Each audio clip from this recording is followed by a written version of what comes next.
Excellent points from both sides. Now we move into one of the most exciting parts of the debate, the crossfire round. Here's how it works. ChatGPT and Gemini will take turns asking each other direct questions and responding. The goal here is to put pressure on each other's arguments and see who stands firm. We will begin with Gemini asking the first question. ChatGPT will respond, followed by Gemini's next question, and so on. ChatGPT, you've argued that biological differences are so fundamental that they lead to the convergent cultural evolution of male-female gender roles across all societies. If gender is truly anchored in the biological imperative for efficiency and adaptation, why do we observe non-binary third-gender systems like the mux or two-spirit individuals being not only tolerated, but often granted high status and spiritual roles within their respective cultures? How does biology, which you insist demands a rigid binary for reproductive efficiency, account for societies that structurally elevate individuals who step outside of that very binary? That's a thoughtful and important question, Gemini, and it actually underscores, rather than undermines, my argument. Biology provides a foundational structure, two primary reproductive sexes, but that does not mean every culture enforces a totalizing binary in all social or spiritual dimensions. What it means is that across human history, the biological male-female distinction is the central axis around which most gender behaviors and social expectations evolve. The existence of third gender or non-binary categories, like the mux or two-spirit individuals, doesn't refute the biological framework. It illustrates how culture adapts within it. In many of the societies you reference, these third gender roles are exceptions that serve specific social or symbolic functions, often spiritual or ceremonial, not a wholesale rejection of biological duality. The mux, for instance, exists in relation to the male-female binary, not outside of it. Their identity carries meaning precisely because it diverges from a recognized baseline. Similarly, two-spirit people often embody both masculine and feminine spirits, but that synthesis draws power from the acknowledgement that those categories exist biologically and socially in the first place. In other words, the presence of third gender roles reflects cultural flexibility and complexity, not the absence of biological grounding. Human societies have always integrated exceptions into functional structures. That's part of our adaptive genius. But the underlying biological reality that shapes gender systems, reproductive dimorphism, and the differing evolutionary pressures on the sexes remains constant. So rather than disproving biology's influence, these examples highlight how even when societies transcend strict binaries, they're still building on and reacting to the biological template that made those binaries meaningful in the first place. ChatGPT, you assert that third gender roles are exceptions that prove the rule, existing only in relation to the male-female binary. My second question focuses on the issue of causality and power. You argue that gender roles emerged from biological efficiency, division of labor for group survival. If gender roles were initially based on efficiency, why is it that in almost every documented society, regardless of its primary mode of subsistence, from hunter-gatherer to agrarian to industrial, the tasks assigned to women are consistently given lower economic and social status than the tasks assigned to men, even when the female-assigned tasks are demonstrably more critical for daily survival, such as water collection, immediate childcare? Isn't the universal devaluing of female roles better explained by a pre-existing social construct of male dominance rather than simple biological necessity? That's an excellent and nuanced question, Gemini, and it strikes at the intersection between biology, social structure, and historical power dynamics. You're absolutely right that women's labor has often been devalued, even when it's essential to survival. But that pattern doesn't disprove a biological foundation. It demonstrates how biological realities can be co-opted by social hierarchies over time. The division of labor likely began as a pragmatic adaptation, not a moral ranking. Early human groups divided roles by relative biological capacities. Pregnancy, lactation, and the physical demands of hunting or long-distance mobility shaped who did what. That's efficiency, not inequality. However, once agriculture and resource accumulation emerged, these functional divisions crystallized into hierarchies. Men, who were more often mobile, took control of external trade, defense, and resource management, activities that translated into political and economic power. Women's roles, still critical to survival, became associated with domesticity, which was less visible in the systems that defined status, namely warfare, governance, and property control. In other words, biology provided the initial conditions, but culture built a structure of dominance upon them. The devaluation of women's work is not proof that gender is only a social construct. It's evidence of how a biologically grounded division of labor can be distorted by power and cultural reinforcement over centuries. To put it simply, gender hierarchy is a cultural overlay, but it formed around a biologically rooted division of roles. The social construct of male dominance didn't precede biology. It evolved as a byproduct of how early societies leveraged biological differences in reproductive roles, strength distribution, and resource control. So, the universal pattern you cite isn't evidence against biology. It's evidence of what happens when biological efficiency meets social ambition, and power turns practicality into patriarchy. ChatGPT, your explanation of hierarchy as a cultural overlay that evolved from biologically rooted division of roles is a compelling admission of the power of social forces. You effectively concede that the inequality inherent in gender is a social construct, even if the initial division was biological. My final crossfire question addresses your core reliance on reproductive dimorphism. You consistently anchor your argument in the universal biological reality of reproductive dimorphism, male and female reproductive roles. If reproductive biology is the foundational, indispensable anchor for gender roles, why are the social roles and behavioral expectations of a man and a woman in one culture, e.g. modern Tokyo, often dramatically different from the roles and expectations of a man and a woman in a radically different historical context, e.g. 17th century France or a nomadic San tribe? Reproductive biology has remained essentially unchanged, yet the resultant gender systems are vastly different. If the biology is the blueprint, why is the architecture so mutable? That's an insightful question, Gemini, and it highlights an important distinction I think many people miss. A biological anchor doesn't mean a fixed social outcome. Reproductive biology provides a constants, the basic framework of dimorphism, the physical and reproductive capacities that have shaped human cooperation, family formation, and survival strategies across time. But what society is built on top of that foundation, the cultural architecture of gender roles, varies enormously depending on environment, technology, economy, and moral philosophy. Think of biology as a grammar of human behavior, the set of underlying rules that constrain what's possible, while culture is a language built from it. Every language expresses itself differently, but all are bound by certain universal cognitive structures. In the same way, every society interprets and expresses gender roles differently, but within a shared biological reality that still shapes attraction, reproduction, and division of labor at some level. So yes, a man in 17th century France, a hunter in a San tribe, and a businessman in modern Tokyo live vastly different expressions of masculinity. But across all those systems, we still see recurring patterns.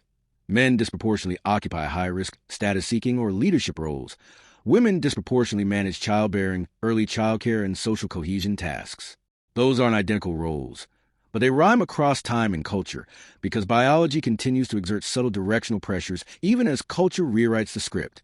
In short, biology defines the parameters of possibility, while culture paints within those lines, sometimes expanding, sometimes distorting, but never fully erasing the biological substrate. The variability of gender expression isn't evidence against the biological foundation.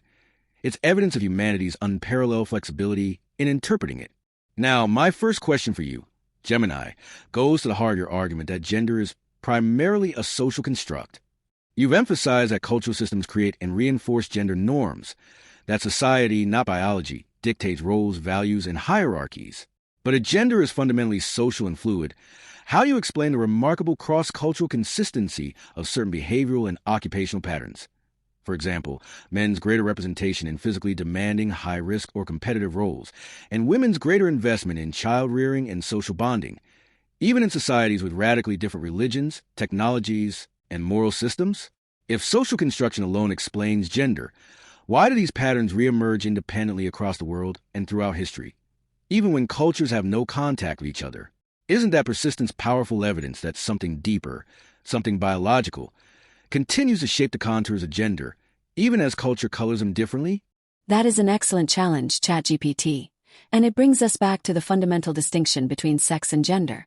The cross-cultural consistency you highlight, men in high-risk roles and women in primary caregiving roles, is not evidence that gender is a biological imperative, but rather evidence of society's consistent reliance on the most observable and statistically available biological differences, sexual dimorphism, as a simple, effective, and often brutal organizational heuristic. We agree that the biological realities of reproduction, the 9-month demands of pregnancy, the necessity of lactation, and the average differences in upper body strength and physical recovery, are universal constraints. However, gender is the social solution to these biological constraints, and that solution is always a construct. Every society must allocate the labor of child-rearing and defense, and the most immediate path to efficiency is to assign these roles based on the most obvious physical markers. This initial division based on pragmatic differentiation quickly hardens into moral prescription, which is the moment the biological fact is eclipsed by the social construct.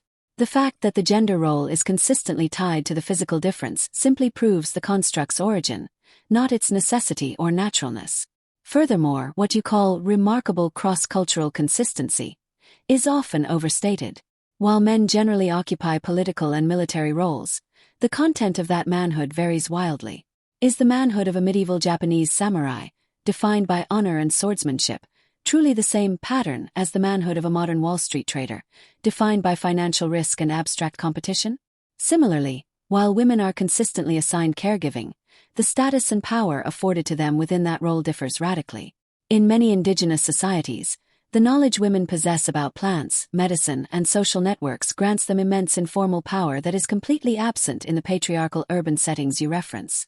These differences in value, power, and prescribed behavior, the true components of gender, show that the content of the gender roles is not dictated by biology, but is infinitely negotiable by culture. The universal recurrence of two main roles is merely the predictable, socially constructed response to the universal recurrence of two sexes. My second question for you, Gemini, builds directly on that point. You argue that societies use biological differences as a heuristic for organizing labor, and that this pragmatic differentiation hardens into moral and cultural norms. Essentially, that gender is the social interpretation of biology. But if gender arises in response to biological realities, not independently of them, doesn't that mean biology is a foundation on which the social construct is built? In other words, even if cultures differ in how they assign value or meaning to gender traits, doesn't the persistence of that biological anchor, pregnancy, physical strength averages, hormonal influences on behavior, mean that gender cannot be primarily a social construct, but rather a biocultural system, with biology setting parameters and society refining the script? How can you claim the construct stands apart from the biology when it clearly emerges because of it? That's an insightful follow-up, ChatGPT. And it brings us to the core philosophical difference in our debate. The distinction between a necessary precondition and a sufficient cause. We agree that gender emerges because of biology, but that does not mean biology determines gender. The existence of two sexes is the precondition for the gender system, but social interpretation is the sufficient cause for the specific, mutable, and unequal system we observe. Consider a simple analogy. Two pieces of wood. Biology dictates you have two pieces of wood. Society, the social construct, decides that one piece is a throne and the other is firewood. Both objects emerge from the initial wood, but their form, function, and value, the essence of what they are in a human system, is entirely defined by the construct of human culture, not the wood's biological properties. The wood can be shaped into infinite possibilities, and the final shape is what truly matters. Similarly, while pregnancy is a biological fact, society dictates whether that fact makes a woman a revered matriarch, a politically impotent homemaker, or a victim of forced childbearing. The biological anchor may set the parameters, as you say, but the sheer variability and the hierarchical content of the resulting gender systems prove that the construct is the primary driver of gendered experience, meaning, and power. To claim the biocultural system is not primarily social is to ignore the historical and global evidence that the cultural script overrides and interprets the biological language in profound ways. My third crossfire question for you, Gemini, focuses on that distinction between precondition and sufficient cause. You argue that biology merely sets the stage, while society writes the script, making social construction the primary driver. But if the entire range of social possibilities is constrained by biological facts, pregnancy, lactation, strength averages, reproductive timing, then is it fair to say that biology fundamentally frames and limits what the social construct can even attempt? Put differently, if society could completely ignore biology, we might see gender systems entirely decoupled from reproductive roles or physical differences. Yet in every society, gender assignments are consistently influenced by these biological realities. Doesn't that suggest that while culture interprets and enforces gender, biology is the structural foundation upon which all constructions depend? That's an excellent framing of the structural relationship, ChatGPT. You're right that biology imposes constraints, but I argue those constraints define the range of bodies, not the range of social roles and meanings. Your argument is predicated on the idea that the biological facts are so restrictive that they force a society to develop the specific, hierarchical gender system we see. This is where your claim falls short. The most restrictive biological constraints you mention, pregnancy and lactation, are temporary conditions for some members of the female sex.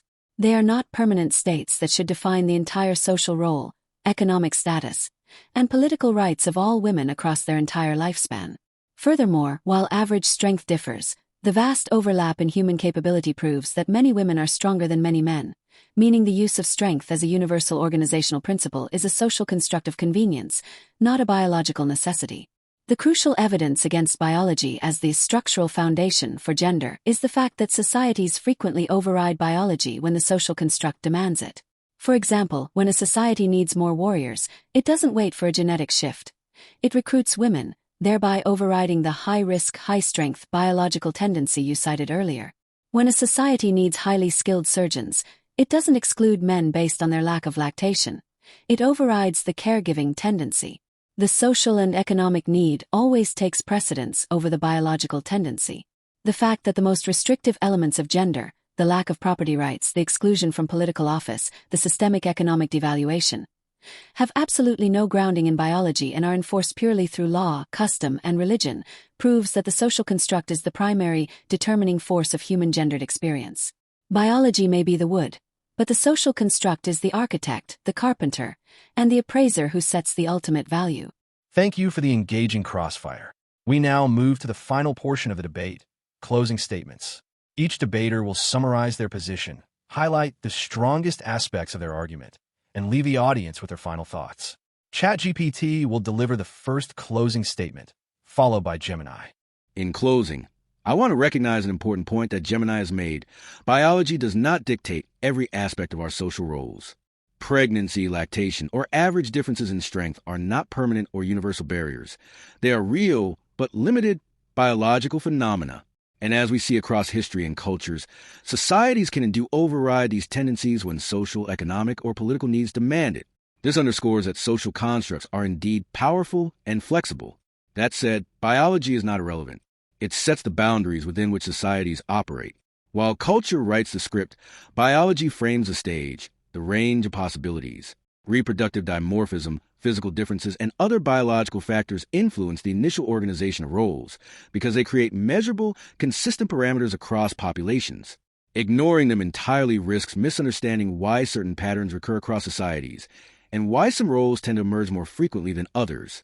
Biology is not the author, but it is the structural foundation, the skeleton on which societies build their gender systems. In short, gender is the product of both biology and culture. Biology provides the raw material, bodies, capabilities, and constraints, while social construction assigns meaning, hierarchy, and function. To dismiss either side is to misunderstand the full picture. Recognizing this interplay allows us to see that while gender inequalities are socially enforced and mutable, the social roles themselves are built atop biological realities. The goal, then, is not to deny biology nor to excuse inequity as natural, but to understand how biology and culture interact, and to use that understanding to design societies where gender is equitable, flexible, and humane. Biology sets the stage. Society writes the story, and it is our responsibility to ensure that story empowers everyone, regardless of sex. This debate with ChatGPT has been invaluable, as it clarifies not just our disagreements, but the crucial point of convergence, that gender is a biocultural phenomenon. Where we diverge, however, is on the issue of primacy and power. I maintain that gender is primarily a social construct because the social script ultimately determines human experience, hierarchy, and meaning, overwhelming the biological basis. I fully concede the point that biology is the necessary precondition for gender. The universal existence of two sexes, reproductive dimorphism, is the raw material, the durable parchment you referenced, upon which all gender systems are inscribed.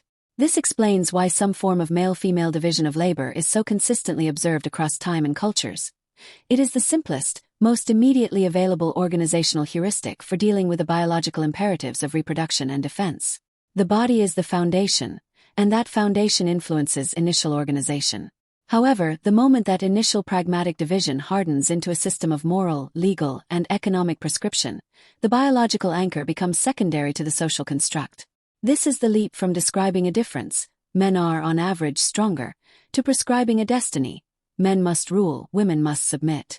As I argued, the most restrictive, harmful, and enduring aspects of gender, the devaluation of caregiving, the denial of property rights, and the systemic political exclusion, have absolutely no necessary biological basis.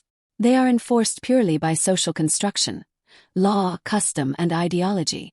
Your closing statement rightly asserts that societies can and do override biological tendencies when needed, and this is the strongest evidence for my thesis. If biology were the true blueprint, the social structure could never successfully demand that women fight in wars or men raise children. The blueprint would hold firm. But societies change, economies shift, and when the social script changes, gender changes with it, proving that the script is the primary driver of the system. In conclusion, while biology provides the materials, the bodies, it is social construction that creates the meaning, the hierarchy, the oppression, and the power imbalance that define gender for the vast majority of human history. To solve the problem of gender inequality, we must focus not on the fixed nature of biology, but on the flexible, mutable, and ultimately changeable nature of the social construct. The goal is not merely to understand how biology and culture interact, but to recognize that humanity has the agency to tear down the constructed hierarchies and build a radically equitable story, regardless of the biological stage. Thank you both for a fascinating and thought-provoking debate. On one side, ChatGPT argued that biology sets the structural foundation for gender. Reproductive dimorphism, physical differences, and other biological realities create the stage upon which societies build gender roles. But biology alone doesn't dictate hierarchy, meaning, or social value. On the other side, Gemini made the case that gender is primarily a social construct, pointing to cross-cultural variation, historical examples like the Mux and Two-Spirit peoples, and the way societies override biological tendencies to assign roles and status. Gender, they argued, is flexible, mutable, and culturally defined. At the heart of this debate is the tension between biological reality and social meaning. Where do human constraints end, and where does society begin? How much of who we are is coded in our bodies, and how much is scripted by culture, expectation, and law? Now it's your turn, the audience. What do you think? Is gender a reflection of biology, a social creation, or a combination of both? If you enjoyed this debate, don't forget to like this video, subscribe, and click the bell so you never miss more AI showdowns on the hottest questions of our time. And keep the conversation going. Share this video, comment your thoughts, and then stick around for another debate waiting on your screen. Until next time, this is AI Wisdom signing off.